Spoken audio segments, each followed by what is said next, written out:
Asia cup 2023 के venue को लेकर जो कंट्रोवर्सी भारतीय क्रिकेट बोर्ड की जानिब से शुरू की गई थी और पाकिस्तान क्रिकेट को कॉर्नर करने के लिए जो प्लानिंग भारतीय cricket board Sri Lankan cricket board के साथ मिलकर कर रहा था कि पाकिस्तान को उस डेड एंड पर पहुंचा दिया जाए कि जहां पाकिस्तान क्रिकेट बोर्ड खुद ही जो एशिया कप 2023 के होस्टिंग राइट्स हैं उनसे दस्तबरदार हो जाए और साथ ही पाकिस्तान क्रिकेट बोर्ड जो है वो एहतजाजन एशियन क्रिकेट काउंसिल की जो रुकनियत है उससे अपने आप को अलग कर ले। तो अब उस प्लानिंग के मुकाबले पर पाकिस्तान क्रिकेट बोर्ड के चेयरमैन नजम सेठी साहब ने एक नया फार्मूला, एक नया जो तरकीब है वो निकाल ली है और भारत को सरप्राइज देते हुए ऐसी चीज, ऐसा फार्मूला अब एशियन क्रिकेट काउंसिल के सामने रखा है कि जिसके बाद जो बांग्लादेशी और श्रीलंकन क्रिकेट बोर्ड हैं वो भी अब पाकिस्तान की साइड पर झुकते हुए नजर आ रहे हैं। आखिर नजम सेठी साहब ने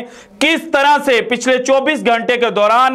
जो तमाम पाकिस्तानी हैं उनके दिल की जो मुराद है उसको पूरा करते हुए जो भारत है उसकी जो पाकिस्तान के खिलाफ साजिश थी उसको नाकाम बनाया है, ये आज की वीडियो में मैंने आपके साथ शेयर करना है। लेकिन उससे पहले पिछले 2 दिनों से पाकिस्तान क्रिकेट बोर्ड के जो चेयरमैन है नजम सेठी साहब वो जिस तरह से इंडियन मीडिया पर एक्टिव थे और इंडियन मीडिया के जो चैनल्स हैं उनको उन्होंने जिस तरह से इंटरव्यूज दिए और उन इंटरव्यूज में जिस तरह से पाकिस्तान का जो मुकदमा है वो नजम सेठी साहब ने लड़ा और साथ ही भारत को तनबीह भी की, बल्कि ये कहें कि भारत को खुली धमकी भी दी कि अगर आप पाकिस्तान की बात नहीं मानेंगे, अगर आप पाकिस्तान की डिमांड्स को मीट नहीं करेंगे तो फिर हमारे और आपके रास्ते अलग अलग हैं। अगर आप एशिया कप पर हमारी बात को वजन नहीं देंगे तो फिर वर्ल्ड कप 2023 का पाकिस्तान बॉयकॉट करेगा। तो उसको लेकर जो गोदी मीडिया है उसके जो 2 बड़े नाम हैं जिनमें एक जनाब आज तक पर प्रोग्राम करने वाले सुधीर चौधरी और दूसरे मेजर गौरव वारिया हैं, वो बहुत ज्यादा जनाब गुस्से हो चुके हैं और दोनों ये जो साहबान हैं इनकी अगर आप गुफ्तगू को देखें तो एक तो ये एंटी पाकिस्तान करते हैं और नंबर 2 अगर कभी कभार इनको एंटी पाकिस्तान कोई चीज नहीं मिलती तो फिर जनाब ये जो हिंदुत्व नजरिया है उसको प्रोपेगेट करते हैं और इंडिया में जो मुस्लिम्स हैं उनके खिलाफ अपने प्रोग्राम्स करते हैं। तो नजम सेठी साहब ने जब भारतीय मीडिया पर ही बैठकर भारत को धमकियां लगाई और कह दिया कि अगर आप हमारे साथ नहीं खेलेंगे तो फिर हम भी किसी तौर पर आपके साथ नहीं खेलेंगे, तो इन साहिबान ने यह कहना शुरू कर दिया कि पाकिस्तान कौन होता है जनाब एशिया कप के वेन्यू पर हमें धमकियां देने वाले, पाकिस्तान की क्या औकात है। और जो मेजर गौरव आर्या साहब हैं वो तो यहां तक फरमा गए कि जनाब जो पाकिस्तान है उसके हालात, उसकी सिक्योरिटी जो है वो इतनी अबतर है और इमरान खान जिस तरह से सड़कों पर निकले हुए हैं तो उसकी वजह से कोई भी जो मुल्क है वो पाकिस्तान का दौरा नहीं करेगा। तो भाईजान आपको याद नहीं है कि इमरान खान एहतजाज ही कर रहे थे जिसके दौरान PSL हुआ, इमरान खान साहब जो हैं वो एहतजाज ही कर रहे थे जब ऑस्ट्रेलिया, इंग्लैंड और न्यूजीलैंड जो हैं वो पाकिस्तान आकर खेले। तो ये जो आपके बहाने हैं इनको अपने तक रहने थे, ये ना कहें कि सिक्योरिटी जो है पाकिस्तान की वो बेहतर नहीं है। और अगर आपके मुल्क की सिक्योरिटी बड़ी बेहतर है, आपके मुल्क में जनाब अमन चैन है, तो फिर आपके जो लोग हैं वो कोई भी क्रिकेट टीम जब जीत रही होती है तो उसको सपोर्ट करने की बजाय जो पिच है या जो स्टेडियम है उसमें आग क्यों लगा देते हैं। कभी आपने इस सवाल का जवाब दिया है? कभी आपने ये पूछा है कि जनाब पाकिस्तान में तो जब भारतीय क्रिकेट टीम खेलने जाए तो उस वक्त पाकिस्तान में कोई भी शख्स उठकर यह नहीं कहता कि अगर भारत का मैच पाकिस्तान में हुआ तो हम जनाब क्रिकेट स्टेडियम को आग लगा देंगे, हम जनाब जो क्रिकेट ग्राउंड है उसमें घुसकर जो पिच है वो उसको उखाड़ देंगे। लेकिन पाकिस्तान क्रिकेट टीम भारत के दौरे पर जाती है उससे पहले ही धमकियां जो हैं वो आना शुरू हो जाती हैं। 2016 के वर्ल्ड कप में जब पाकिस्तान भारत खेलने गया तो उस वक्त किसने धमकियां दी थी? जब शेब अख्तर ने राहुल द्रविड़ और जनाब जो सचिन तेंदुलकर हैं उनको कंसेक्यूटिव बॉल्स पर आउट किया तो उस वक्त स्टेडियम में आग किसने लगाई थी? तो ये भाईजान आपकी जो हिंदुत्व की आइडियोलॉजी है उसकी वजह से ये जो दोनों हमसाया मुल्क हैं, ये जो दोनों क्रिकेटिंग नेशंस हैं, इनके दरमियान जो रावी हैं वो चैन नहीं लिखते और ये आप लोगों का जो जनाब सारा माल है वो बिकता ही इसी पे है। और अब आपको चुभना भी है, जिस तरह से नजम सेठी साहब ने बहुत बोल्ड होकर बोला और साथ आपको याद दहानी भी करवाई कि हमने एक दफा आपसे पहले कुछ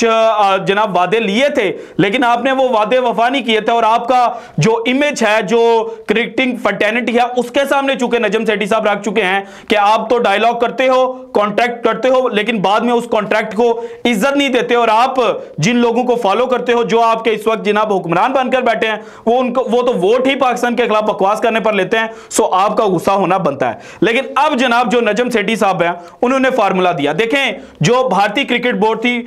उसका जो सबसे बड़ा रीजन था वो ये था कि पाकिस्तान हम नहीं जाकर खेल सकते। तो पीसीबी ने कहा कि ठीक है, आप ना आए, हम आपके मैचेस जो हैं वो बाहर करवा देते हैं, बाकी ममालिक के जो मैचेस हैं वो पाकिस्तान में होंगे। तो उसके बाद श्रीलंका को साथ मिलाया गया और किसी हद तक बांग्लादेश को शुरू में यह कहा गया कि देखिए जनाब लॉजिस्टिक जो मसाइल हैं वो बहुत ज्यादा हो सकते हैं, इसलिए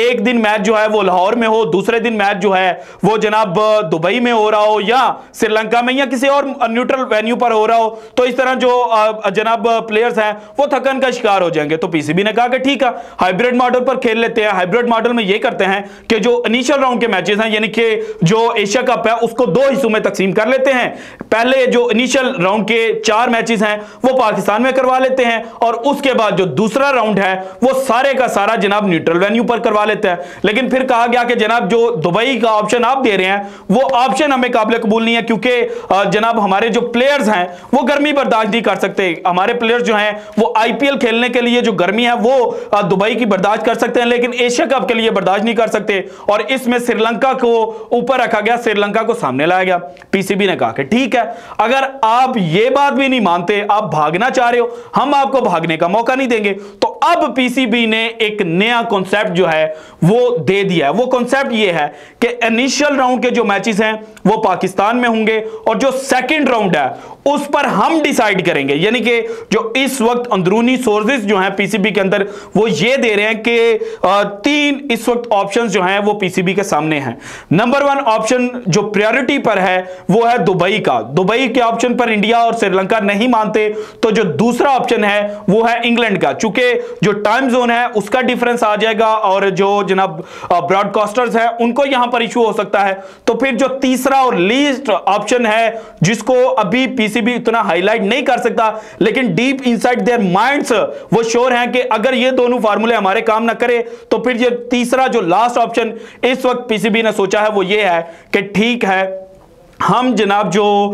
एशिया कप 2023 है उसके होस्टिंग राइट्स जो हैं वो डिवाइड कर लेंगे। यानी कि श्रीलंका जिन्होंने 2010 से लेके अब तक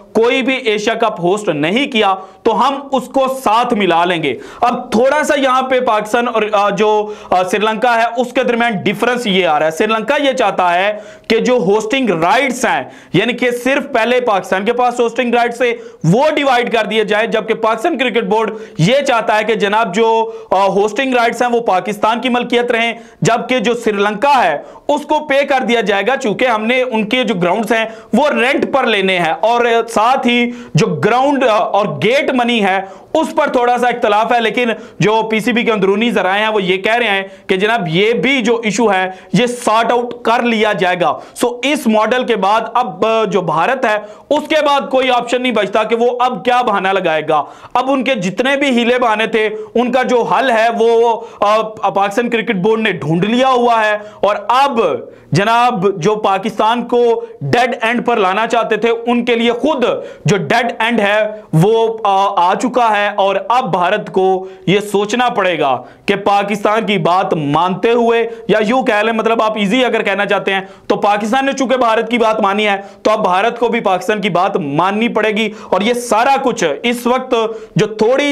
थोड़ा सा सैक्रिफाइस पीसीबी ने किया है वो जो चैंपियंस ट्रॉफी 2025 है उसके लिए किया है और साथ ही यह गारंटी भी ली जाएगी। और यह गारंटी सिर्फ रिटर्न नहीं होगी होगी, बल्कि कुछ दूसरे जो दोस्त ममालिक हैं उनके साथ मिलकर यह गारंटी ली जाएगी कि 2025 का जो चैंपियंस ट्रॉफी है वो खेलने के लिए भारतीय टीम जो है वो पाकिस्तान में आएगी। और उस वक्त किसी भी तौर पर हाइब्रिड मॉडल की बात जो इंडियन बोर्ड है वो नहीं करेगा। सो यहां पर थोड़ी सी कुर्बानी देकर जो पाकिस्तान क्रिकेट बोर्ड है उन्होंने 2025 की जो चैंपियंस ट्रॉफी है उसको बचा लिया है। So this is it from today's episode. अगर आपको वीडियो पसंद आई तो लाइक कीजिएगा, ज्यादा से ज्यादा शेयर कीजिएगा, अपनी कीमती राय का इजहार लाजमी कीजिएगा, और अगर आपने अभी तक चैनल को सब्सक्राइब नहीं किया तो कर दें। शुक्रिया, अल्लाह हाफिज।